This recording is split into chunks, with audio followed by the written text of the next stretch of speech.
Boy, you can see how dusty the inside that thing is. And I've wiped it down a couple times. Well, we've had this thing for like, I think 3 years now. Hey there, everybody. Welcome back to the Digital Paul Workshop. It is I, that dust bunny that lives underneath your couch, Techno Meow Tinkerer. And this is going to be a short video. I had an opportunity that came up that I said, ooh, I might want to record this. And it was the other day my mom was vacuuming the house, and her Shark vacuum cleaner started saying, error number 6, something about checking to see if the bumper moves freely. So I figured I'd take a look at it. I first took a can of air and just sprayed through to see if there was anything caught. That didn't work. I started playing around and I realized the top part or top edge of the bumper can be pressed down, but it was only pressing down on and popping back up on the right and left side, not on the front. And so I decided to look up and see there's how to take it apart, and this is going to be showing you how to take the bumper apart and kind of how we fix the problem. The first thing here in the video we got is I got the vacuum cleaner laying already on my workbench. Bring out my little cup. It's one of those medicine cups you get with the cough syrup. I got a bunch of these. Always good to have little cups, and this is for the screws. Now, if I remember correctly, the screw is a 2mm hex screw. I don't have a 2mm hex screw. I went through and my smallest one would not fit. So we had to go into the family tool drawer. And one thing about having a dad that is a technician, we usually have a lot of tools around. And so basically just unscrew all 5 of these screws, if I remember correctly. I think this has 1, 2, 3, 4, 5. Yeah, there's 5 screws.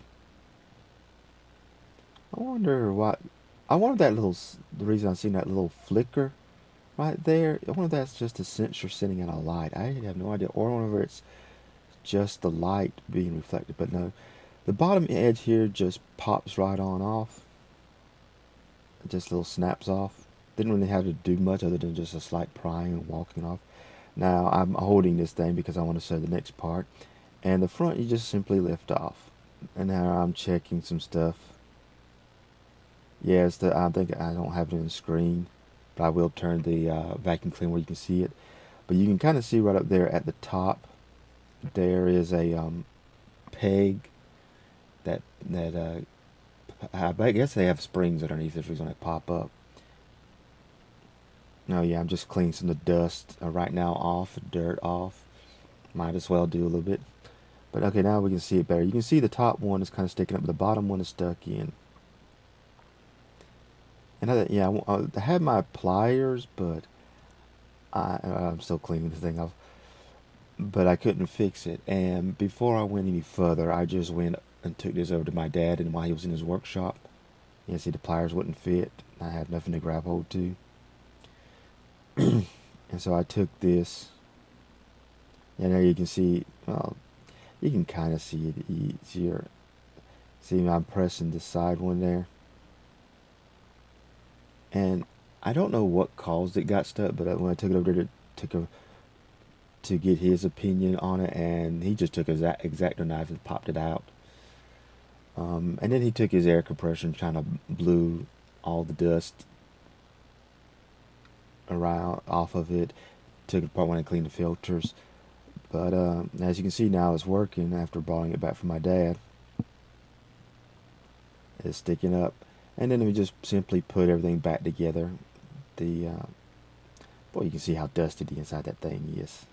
And I've wiped it down a couple times. Well, we've had this thing for like, I think 3 years now. And so, gotta make sure. Was there something? There's usually something you have to make sure on lining up on these things, like some sort of groove or tab. I don't remember. I'm looking and trying to see. Because there is a metal panel up not a metal panel, but it's a piece of metal that's kind of bent up front too that works as a spring. But this right here, just me putting the bottom back on. And this is where you really will know whether you got everything right.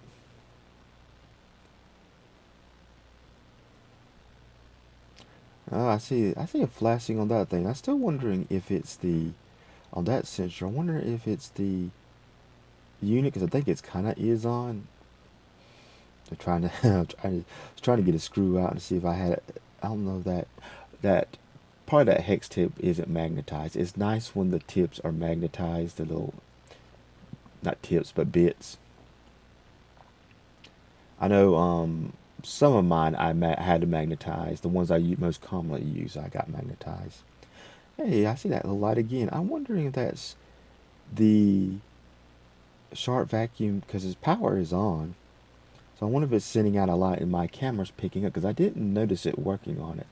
So either it's sending out a light that my camera is, and it's probably just one of those sensors, but it's, and what makes sense if it's in one, but either my, either it is sending out a signal that my camera's picking up or my camera or the light's reflecting off of it and my camera's picking it up. But the way it's flickering is makes me think of something like maybe an LED, so I'm not 1% sure. No, my hand goes over it, so no, it has to be the sensor. I saw the shadow go over it. And that's just pretty much how you take off the bumper of a Sharp vacuum cleaner. Your reason for the error number % bumper not moving freely may vary, but at least now you kind of know how to get to it to troubleshoot it. Well, I hope this video was helpful for somebody. Maybe I can talk someday. I hope this video was helpful for somebody. And if you like my content, please like and subscribe. It helps the channel out. And share this with anybody you think might need to know or find it useful. Have a nice day.